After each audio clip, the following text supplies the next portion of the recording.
for joining. I appreciate the chats. Oh, Melissa, you're in the library. Oh my gosh. Look at you, girl. You go. Okay. Well, we'll go ahead and get rolling with our practice for today.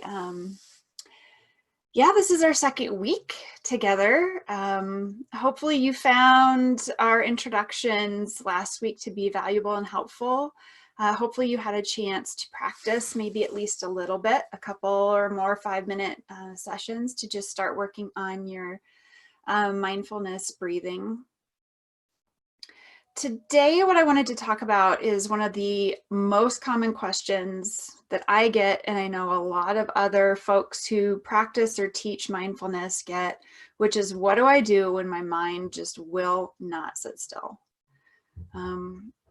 I certainly have those days where, you know, even as someone who meditates and practices mindfulness, I mean, almost daily, I have these days where I sit down and my brain just will not focus. And I might be using my breath as an anchor. I might be using a candle or just sounds or smells.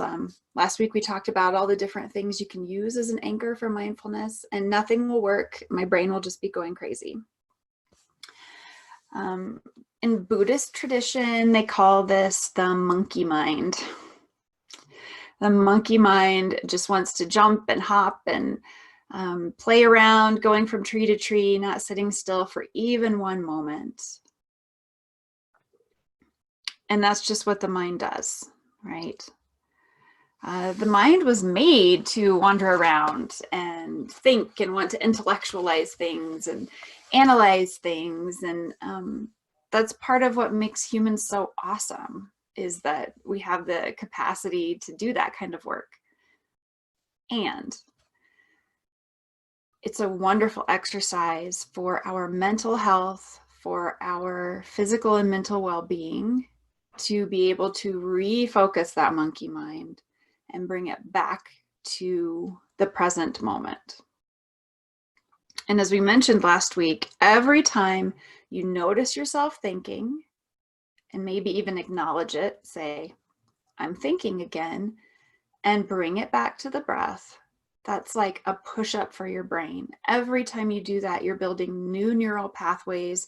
You're actually changing your cognition, improving focus, lowering anxiety, improving your ability to really non-judgmentally and non-analytically be in the present moment.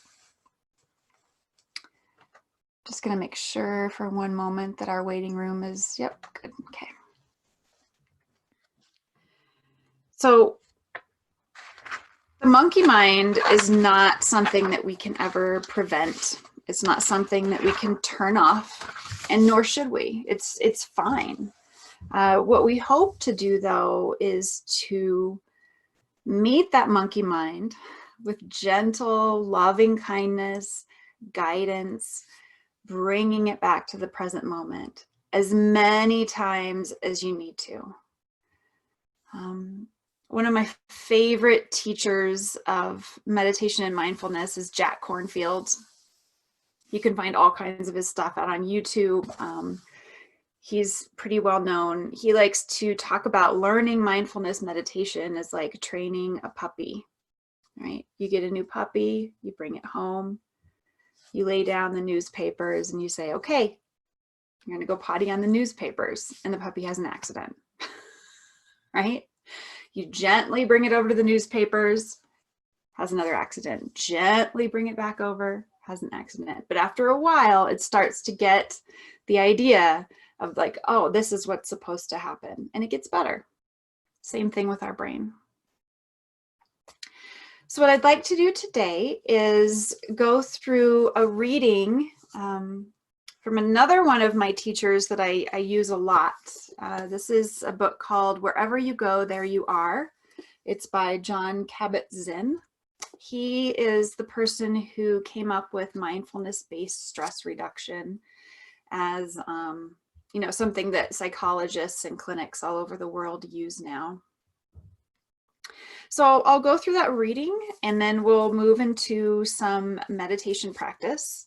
But for the reading, I'll go ahead and invite you to find your meditation seat. So as we discussed last week, a tall, comfortable seat, either on the floor, in a chair, on a bed, on a couch, doesn't matter. Just some place that you can feel grounded and feel as though your spine is lengthened, crown of the head is gently extending up towards the ceiling, but your sits bones are really grounded. You feel really connected to the floor, the earth, the chair, the couch. So I'll give you a moment to find that tall, comfortable seat. And when you've found it, you can either close down the eyes if that feels accessible for you today, or maybe you just soften the gaze and lower the eyes 3 or 4 feet out in front of you, not focusing on any one thing, just allowing your vision to become soft and unfocused.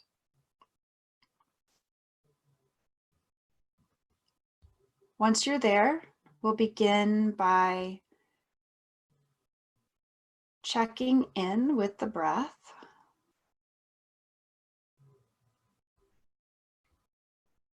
Practicing noticing the physical sensations of breath. Maybe the chest is rising and falling with each inhale and exhale. Maybe the belly expands just a bit.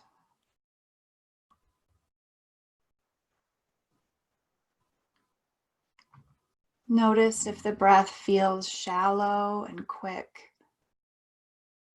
or deep and slow. Not trying to change anything right now, just noticing where you are.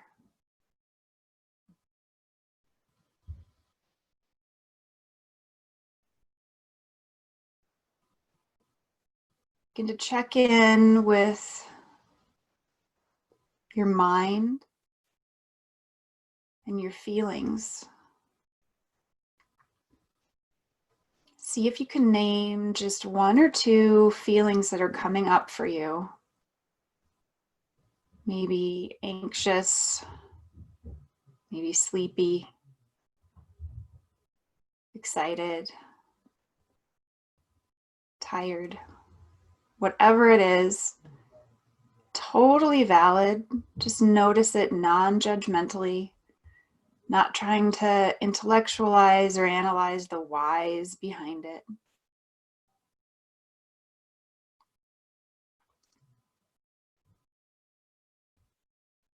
I'll invite us to take 3 deep breaths together, inhaling through the nose, filling up the heart space, filling up the belly.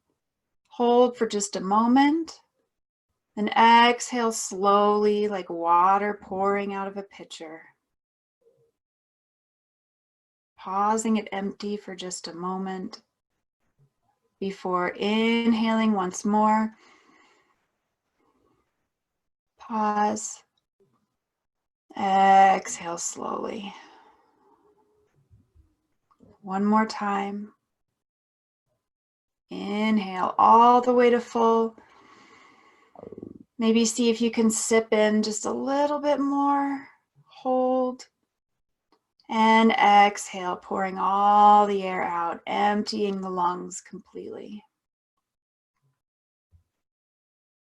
Return to the natural rhythm of the breath. Keep the eyes closed or soft. And as I'm reading, if anything resonates for you, that's wonderful. If it doesn't, just let it flow in one ear and out the other, and come back to your breath. You can't stop the waves, but you can learn to surf. It is a commonly held view that meditation is a way to shut off the pressures of the world or of your own mind. But this is not an accurate impression.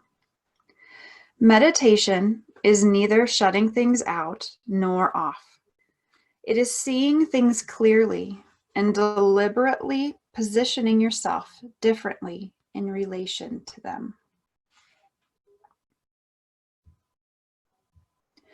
One way to envision how mindfulness works is to think of your mind as the surface of a lake or of the ocean. There are always waves on the water.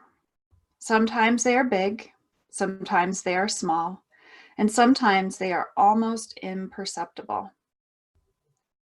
The water's waves are churned up by winds which come and go and vary in direction and intensity, just as do the winds of stress and change in our lives, which stir up waves in our mind. People who don't understand meditation think that it is some kind of special inner manipulation, which will magically shut off those waves so that the mind's surface will be flat, peaceful, and tranquil. But just as you can't put a glass plate on the water to calm the waves, so you can't artificially suppress the waves of your mind, and it is not too smart to try. It will only create more tension and inner struggle, not calmness. That doesn't mean that calmness is unattainable. It's just that it cannot be attained by misguided attempts to suppress the mind's natural activity. It is possible through meditation to find shelter from much of the wind that agitates the mind. Over time, a good deal of the turbulence may die down from lack of continuous feeding, but ultimately the winds of life and the mind will blow, do what we may. Meditation is about knowing something about this and how to work with it. The spirit of mindfulness practice was nicely captured in a poster of a 70-ish yogi, Swami Satchidananda, in full white beard and flowing robes atop a surfboard, riding the waves off a Hawaiian beach. The caption read, "You can't stop the waves, but you can learn to surf."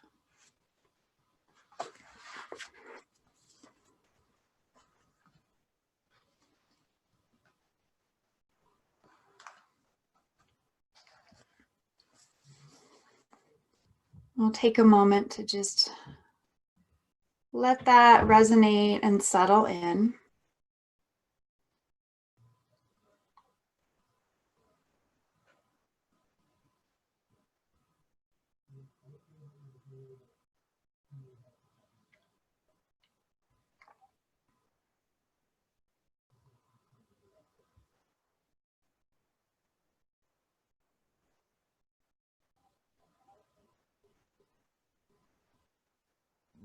Bring the awareness to the breath if the mind has wandered. Maybe deepening your breathing, enjoying a deep in-breath and a slow out-breath. Staying in your tall, comfortable seat, finding a combination between alertness and softness. You can do a quick check-in with the body, seeing if there's any tension or tightness that you can soften or let go. Maybe checking in with the feet, the soles of the feet, the toes, wiggling the toes for just a moment. Feeling if they are inside of a sock or a shoe, or maybe they're bare on the floor. Moving the awareness up through the ankles, the shins, the knees, inviting things to become soft and relaxed. Finding the thighs, the glutes, the low back, noticing if there's any stiffness, tension, pain anywhere. Just breathing into that for just a moment, inviting softness. Checking in with the belly, the chest, the shoulder blades.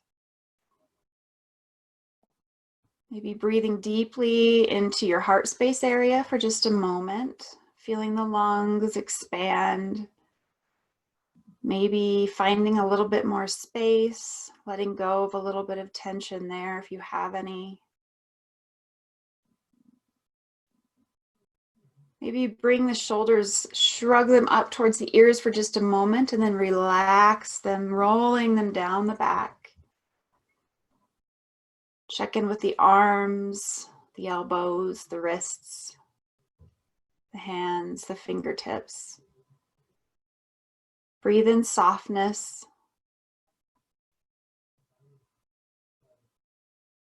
Bring your awareness to the jaw, the brow. See if there's anywhere you can relax or let go.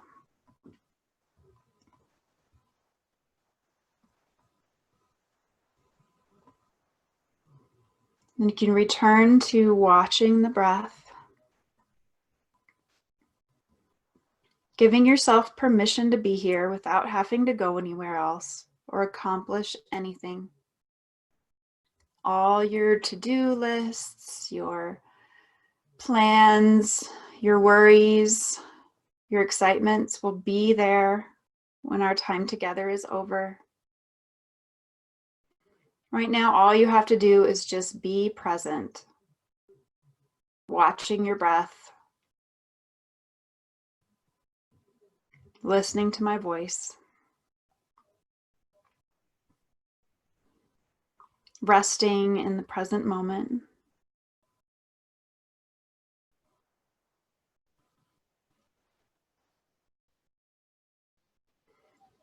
And then you can set an intention to just get to know your experience right here in this moment. Really observing what's going on without judgment. Maybe it's physical sensations, discomfort, pain, itches. Maybe it's strong emotions, or it's that monkey mind.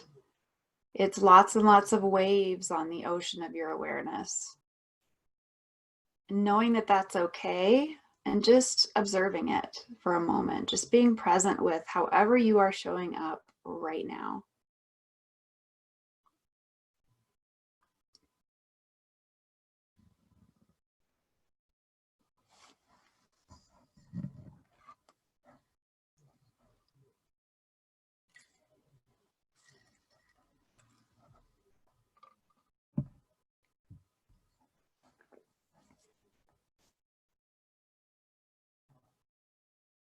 When you're ready, you can bring your attention back to the feeling of the breath in the body.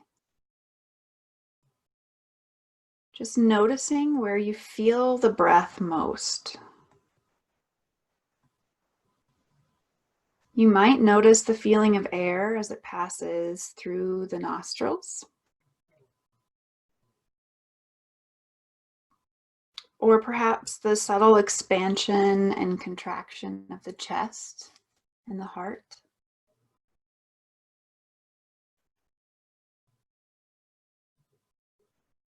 Maybe it's the rising and the falling of the belly.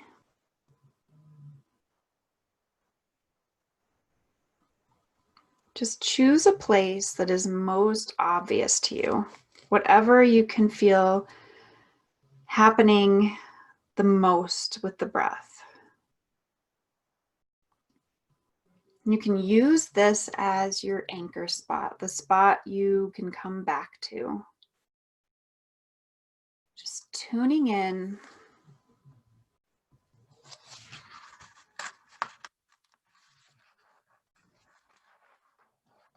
Noticing the raw texture of the breath. Bringing your mind down into your body and noticing the movement of breath wherever that is for you.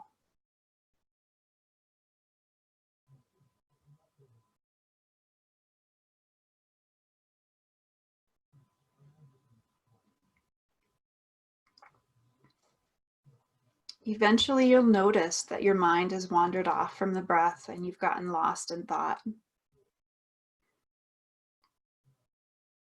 And when this happens, just acknowledge that wandering mind, whether you choose to think of it as waves on the ocean of your mind or the monkey mind, or if you have some other way of thinking of it, just noticing and acknowledging it non-judgmentally, no analysis. Maybe even say, "Hi, monkey mind. How are you? Hi, ocean waves. Let's surf." It's so normal. Doesn't mean you're doing it wrong. It means this is the practice. This is the work. This is the training. This is the push-up. So you can simply acknowledge that the mind has wandered away, and then very gently, with patience, just bring your attention back to the feeling of the breath, to that anchor point.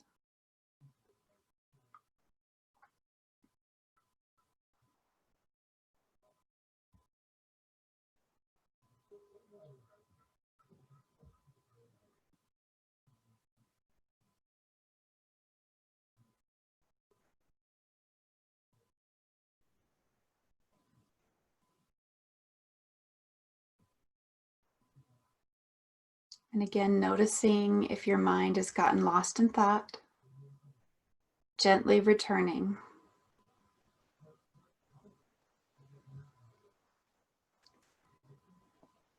Reconnecting patiently, bringing your attention back to sensations of breath and body.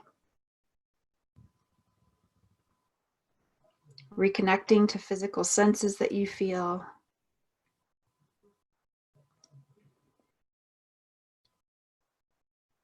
And when you're doing this, it doesn't matter if you've been lost in thought for 5 seconds or 5 minutes.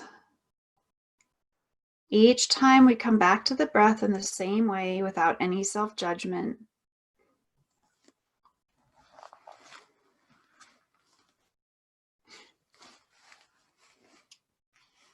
We'll take another minute or two to practice in silence. Just acknowledging when the mind wanders and bringing it back to the breath. And that's it.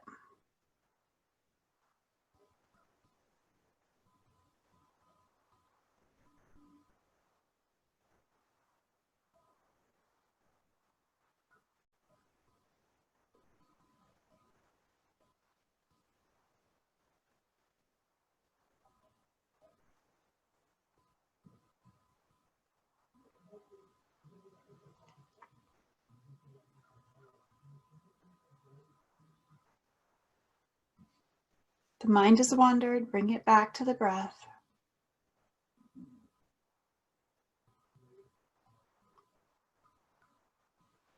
And we'll end our sit with taking a deep breath together, inhaling through the nose, filling up the lungs, the belly, holding for just a moment, and then exhaling all the air out, emptying completely. And at the bottom of that exhale, feel free to flutter the eyes open if they've been closed, refocus, maybe get some wiggles out, stretch the legs, roll the shoulders, move side to side, maybe some neck rolls feel good. And then coming back into stillness. If you are comfortable unmuting and or turning your camera on, that's awesome. If not, you're welcome to stay with things off. But I am interested to know if anybody would like to talk about how that was for you. Did any of the analogies, either monkey mind or the surfing ocean analogy, make sense? Did you come up with something else? I'd love to hear your thoughts, your experiences.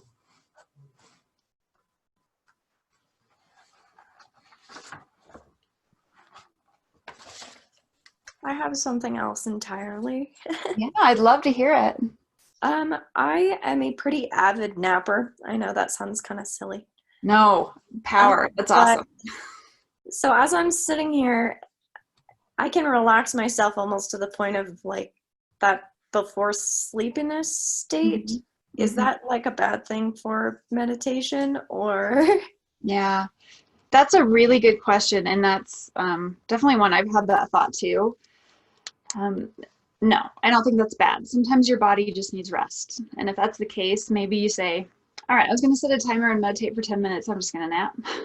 Totally great. But if you're really working on meditating and you are feeling like um, you're just constantly wanting to drop off to sleep, I think maybe one of the first steps is really making sure that you are um, in that tall, comfortable spine in any way that you can be. I've definitely still even nodded off, even sitting on my cushion on the floor with no support behind me. Um, but as you notice you're starting to nod off, I think just that same non-judgmental, oh, there I go, starting to nod off, bring your attention back to the breath. And maybe you do that a lot, but I get it, we're all super tired, and that's a super common one. There's also some pretty targeted meditation techniques to help get you to that state of like kind of that twilighty sleep state, which can also be really beneficial for the brain. So I think if that's where your mind is wanting to go, totally fine. Try again tomorrow. It might feel different. I don't know. Anyone else have any ideas or thoughts on sleepiness during meditation? I don't know if that made sense, Shaylee. Yeah, it did. Thank you very much. Yeah, that's a rough one. I have very clear memories of being at a like an all-day Zen retreat, and we were meditating for like 90-minute, 2-hour chunks. I nodded off so many times. And I would do the thing where I'd like catch myself, and I'm sure I like snorted, but it's all part of the work. It's part of the practice. Yeah, someone popped into the chat saying they always get tired too. Melissa. Well, you're working hard. You are tired, and that's okay. Anybody else have anything to offer?